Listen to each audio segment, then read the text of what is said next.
నైరుతి రుతుపవనాల రాక తర్వాత ఒక్కసారిగా వాతావరణంలో కొన్ని మార్పులు వస్తున్నాయి. తీవ్రమైనటువంటి అటు ఎండ, అదేవిధంగా హ్యూమిడిటీ కూడా ఎక్కువగా ఉన్నటువంటి పరిస్థితి ఉంది. అసలు వాతావరణంలో ఉన్నటువంటి మార్పులు ఏంటి? నైరుతి రుతుపవనాల మందగమనం ఏమైనా కొనసాగుతుందా? ప్రస్తుతం మనతో పాటు విశాఖ వాతావరణ కేంద్రం సైంటిఫిక్ ఆఫీసర్ తారా స్వరూప గారు ఉన్నారు. మేడం, అంటే అసలు దీనికి సంబంధించి ఈ నైరుతి రుతుపవనాల ఆలస్యం అంటే వచ్చేవి కానీ వెంటనే మందగమనం ఏమైనా కొనసాగుతుందా? ఏంటి వర్షాలు సడన్గా ఆగిపోవడం, ఈ వేడి రావడం వెనక ఆంతర్యం? ప్రస్తుతానికి అయితే నైరుతి రుతుపవనాలు ప్రస్తుతం అల్పిరిడ్లో ఉన్నాయండి, అంటే మందగమనంలో ఉన్నాయి. మనకి యాక్చువల్గా రావాల్సిన టైం కంటే ముందు వచ్చినా ప్రస్తుతం మాత్రం అవి 29 తర్వాత దాని మూమెంట్ ఆగిపోయింది, ప్రాక్టికల్గా ఆగిపోయింది. అది దానికి కారణం బేలోని ఒక డీప్ డిప్రెషన్ వచ్చి అది క్రాస్ అయింది కదా బంగ్లాదేశ్లో. క్రాస్ అయిన తర్వాత దాని ప్రస్తుతానికైతే క్రాస్ అయ్యి అవన్నీ అయిన తర్వాత మనకి ఋతుపవనాల గమనం తగ్గింది, ఆగింది, లాల్ పీరియడ్. ఋతుపవనాలకు సంబంధించి వన్స్ ఎంటర్ అయిన తర్వాత ఆంధ్రప్రదేశ్ మొత్తం అంతా కూడా ఋతుపవనాలు వ్యాప్తి చెందాయా, లేకపోతే అసలు పూర్తిగా రాకుండానే ఈ మందగమనం అనేది కొనసాగుతుందా? లేదు, మనకి ఆంధ్ర మొత్తం క్రాస్ అయిపోయింది. ఆంధ్ర మొత్తం 25, 26 నుంచి 27 ఆ ప్రాంతాల్లో 26 ప్రాంతాల్లోని మనకి రావడం అయితే కంప్లీట్గా మన రాష్ట్రాన్ని కవర్ అయిపోయింది. కాకపోతే ఏంటంటే ప్రస్తుతానికి లాల్ పీరియడ్ ఒక్కొక్కసారి అలా వస్తుంటుంది. లాల్ పీరియడ్ వారం రోజుల్లో మళ్ళీ ఇవి రివైవ్ అయ్యి మళ్ళీ నార్మల్సీ వస్తుంది. గతంతో పోలిస్తే ఎప్పుడు కొంత ఆలస్యంగా వచ్చే ఋతుపవనాలు ఈసారి ముందుగా వచ్చాయి. వచ్చినవి వెంటనే ఆగిపోవడం వల్ల, కంటే వాతావరణంలో ఏమైనా మార్పులు ఏమైనా ఉండడం వల్ల ఈ సిచ్యువేషన్ ఏమైనా కొనసాగుతుంది?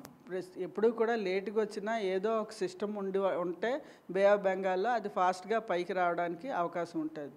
అంటే మనకి bay of Bengal branch south west monsoon move అవ్వాలి అంటే మనకి ఏదో ఒక సిస్టమ్ అంటూ ఉండాలి. ప్రస్తుతానికి మనకి ఒక డీప్ డిప్రెషన్ ఉండడం వల్ల ఈ 28, 26 వరకు బాగా మూమెంట్ ఫాస్ట్గా వచ్చిన తర్వాత ఆ డిప్రెషన్ క్రాస్ అయిన తర్వాత ప్రస్తుతానికి గమనం ఆగింది. ఇది ఒక వారం రోజులు ఇలా లాల్ పీరియడ్ లాగా ఉండి తర్వాత నుంచి ఆటోమేటిక్గా దాని మటుకు అదే రివైవ్ అయ్యి మళ్ళీ నార్మల్ మాన్సూన్ వచ్చే అవకాశం ఉంది. అంటే గడిచిన 3-4 రోజుల నుంచి వాతావరణంలో కొంత వేడి పెరిగినటువంటిది, ఉష్ణోగ్రతల స్థాయి కూడా పెరిగినట్లు కనిపిస్తుంది. దీనికి ఏమైనా రీజన్స్ ఏమైనా ఉన్నాయా? స్పెషల్గా ఏమీ లేవండి. సమ్మర్ అంటే మనకి ఎలాగా వేడిగా ఉంటుంది. సమ్మర్ ఎక్కువగా ఉంటేనే మాన్సూన్ మూమెంట్ కూడా చాలా ఫాస్ట్గా ఉంటుంది. ప్రస్తుతానికి అయితే మనకి బాగా రెయిన్స్ పడడం వల్ల బాగా కూల్ అయిపోయింది, మనం అడ్జస్ట్ అయిపోయాం టెంపరేచర్లకి. ఇప్పుడు మనకి క్లౌడీనెస్ కూడా కొంచెం తగ్గింది, అందువల్ల ఎండలు ఉన్నాయి. నైరుతి రుతుపవన వానలు అయితే లేవు, కానీ మనకి ప్రీ మాన్సూన్ థండర్ షవర్స్ లాగా థండర్ షవర్స్ మాత్రం కంటిన్యూ అవుతున్నాయి.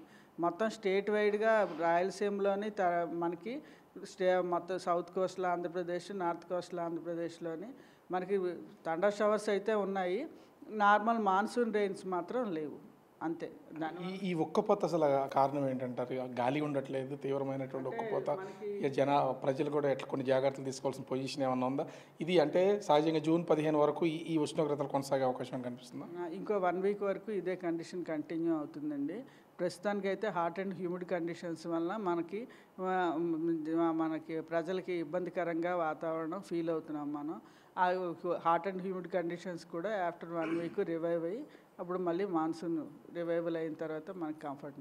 అయితే టెంపరేచర్లు అయితే మాత్రం అతి ఎక్కువగా ఏమీ లేవండి. ప్రస్తుతానికి అయితే నార్మల్ టెంపరేచర్సే ఉన్నాయి. మాకు 50 ఇయర్స్ నార్మల్స్ ఉంటాయి, 50 ఇయర్ నార్మల్ టెంపరేచర్ వల్లనే ఉన్నాయి.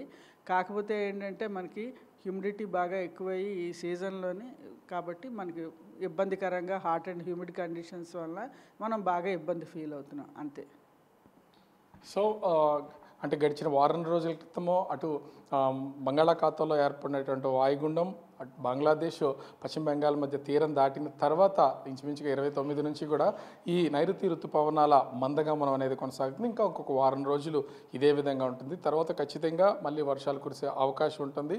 ముఖ్యంగా ఈ వేడి కూడా ఉష్ణోగ్రతలు పెరిగినది ఏమీ లేదు. గత 50 సంవత్సరాల నుంచి ఏ ఉష్ణోగ్రతలు అయితే ఉన్నాయో అదే ఉష్ణోగ్రతలు ప్రస్తుతం కొనసాగుతున్నాయి. కాకపోతే ఇంతకుముందు వర్షాలు కురిసి కొంత వాతావరణం చల్లబడిన తర్వాత వస్తున్నటువంటి ఎండలు కావడం వల్లే పూర్తిగా ఆ హ్యూమిడిటీ ఫీల్ అవుతున్నటువంటి పరిస్థితి అయితే ఉంది. మళ్ళీ జూన్ 15 తర్వాత ఆటోమేటిక్గా నైరుతి ఋతుపవనాల కదలిక మూమెంట్ స్పీడ్గా ఉంటుంది. దీంతో పాటుగా వర్షాలు కురిసే అవకాశం ఉంది. ప్రస్తుతం ఇదే ఉష్ణోగ్రతలు కొనసాగుతూ ఉంటాయి మరొక వారం రోజుల పాటు అని విశాఖ వాతావరణ కేంద్రం సైంటిఫిక్ ఆఫీసర్ తారా స్వరూప గారు చెప్తున్నటువంటి పరిస్థితి కనిపిస్తోంది.